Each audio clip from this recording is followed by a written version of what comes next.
Woe to you who are rich. That's a little harsh. But none of us have to worry about it, right? Because none of us are rich. Which is certainly true of the teens, the young adults that are with us.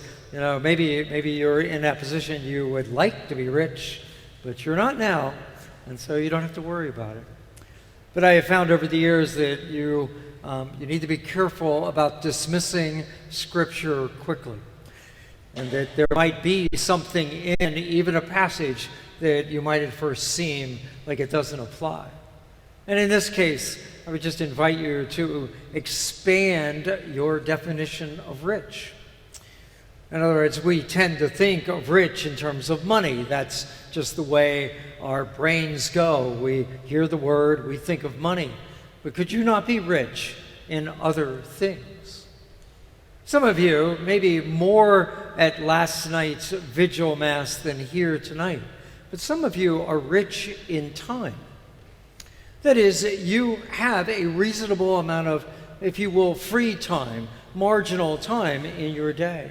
It's not that you're not doing much, but you have there's plenty of extra time in a day to take on something that might come up.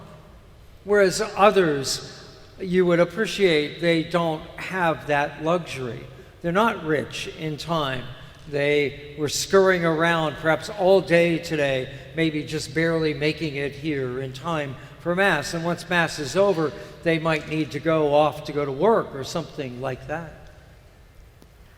Jesus never really condemns the idea of wealth or rich. What he is always concerned about is stewardship, a term we've used many times before. In other words, what are you doing with your wealth? So if you are one of these people that you are rich in time, what are you doing with it? Because you'd appreciate, you could certainly keep it to yourself. You could notice, most weeks in the bulletin, we have some little ads about different things you might volunteer for to help with the parish. And there are lots of people that probably have the time, certainly the ability to help, but they will think to themselves, I don't know if I want to do something where I have to be there every week. Because I like having this richness of time. I don't want to give that up. I don't want to share that with someone else. That would not be the best thing, of course. But you would appreciate that if you're in that position, you're rich in time, you could make wonderful use of it. You could share it with others. Eucharistic ministers that take communion to the homebound, just as an example. Or even just in your own circle. Everybody, I guess, grandparents, you always write, Christmas cards, birthday cards. But you would have the time, and perhaps it would be a wonderful use of that time to send that extra card, for no other reason that you're thinking of them. You could be rich socially. The teenagers perhaps appreciate this a little more than the adults, but there are, in a typical high school setting, there are just people who are socially comfortable. Maybe the adults here, maybe some of you, remember that time of your life and how you dealt with that. But people who are socially comfortable, they're rich in that way. And they have the opportunity, again, to keep it to themselves. Oh, I'll only use this ability I have, I'll only use it around my own friends, my own circle of friends.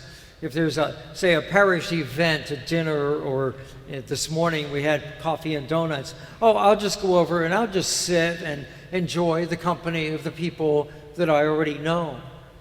Whereas that gift could be used for others. I remember throughout my life at varying times sitting in Mass, and I was just sitting alone. I didn't have a family that would go to Mass, or I was by myself whatever town I was in. And it was interesting. Often people they might nod to me, but nobody actually would use their richness in social skills to come talk to me. And despite what you might think, that's not one of the things I am rich in. I've just learned to be able to do it. It doesn't come natural to me. And so it was a real gift to me when at the end of a Mass, say, that was sitting nearby, somebody might walk over and say to me, "Oh, it was so lovely to hear you sing. Nobody sings much around here." And that was a bit of a gift to me. This idea of being rich in other things, you would appreciate, it's a lengthy list. The teens around here, young adults, you might be rich in athletic skill. And the question is, what do you do with that? Is it all about you? Or are you willing to, if you will, use that athletic skill for someone else? Let me wrap up with a story out of my own life, where early on, for a lot of years, I was not very generous with my riches. And that is the gift of the riches of academics. School was just easy for me. That was just all there was to it. I was good at it. And it came easy to me.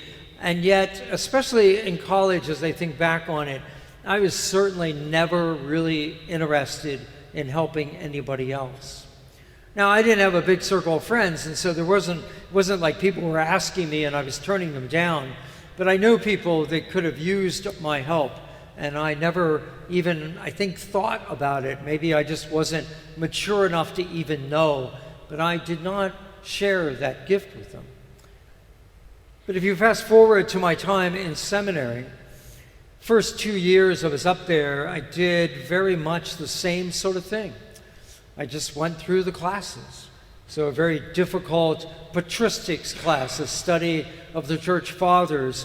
It turned out, I didn't know it at the time, but it turned out I had a wonderful set of notes from the lectures that nobody else had. And the reason that I did well on the exams is because of these really good notes I was able to take.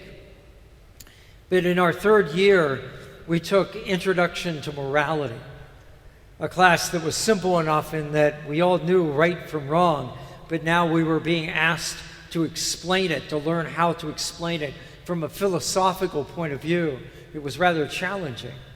And the first test, I did fine, and my friends did not. Some of my classmates really struggled through the test. One of the guys, I believe, got a 20 on it. And I'm not entirely sure, maybe it was just the Lord working on me, but I got the idea, and it took some courage. But I went up to Anthony and asked him, "Anthony, would it help you if I was able to help you get ready for the next test?" And he said, "Yes, it probably would." And that's when I found out I take notes better than most people. Because all I did for the small group of guys that got together with me was I gave them my notes and got them organized. All they were doing, it seemed they had all these bits and pieces of this class. It was like they were trying to memorize a week's worth of Jeopardy questions. And they just couldn't get it all in their head. But I simply gave them a copy of my notes and got them organized. And they did better. And it was a bit of a turning point for me in seminary. I felt a closeness to the group after that. I wasn't just this isolated guy keeping this gift to myself. I was doing what I could to help. They didn't often need my help, but when they did, it was available to them. And as I was thinking about this week, I realized that the other day I got a little postcard from my college saying, "Oh, this is homecoming. You should come back for homecoming." And I'm sure that if I went, I would know no one. Because the two closest friends I had at college have both passed on. And nobody else I was ever close to. Because I never took the opportunity to share this gift. And I wonder if I had said, "Oh, I'm rich in this way. What can I do to help other people?" I wonder if now, at this point, I get that postcard that I'd say, oh, wow, that'd be great. I must make a point of signing up so that I can see those people again. I regret that I didn't do this. I didn't share my riches Jesus probably was looking at me back in college and saying, "Woe to you who are rich academically." Because yes, you had your quiet and you studied easily and you made good grades, but there will come a time when you will regret the way you handled this. And that's probably true. So I offer it as an encouragement to you. I don't know what you're rich at. Maybe you are actually rich in money. I don't know. But whatever it is, I would just encourage you to give some thought to it. How is it that you can be a good steward of this wealth, that you might share it in some way with others so that they might benefit from your wealth and you will benefit too all the more?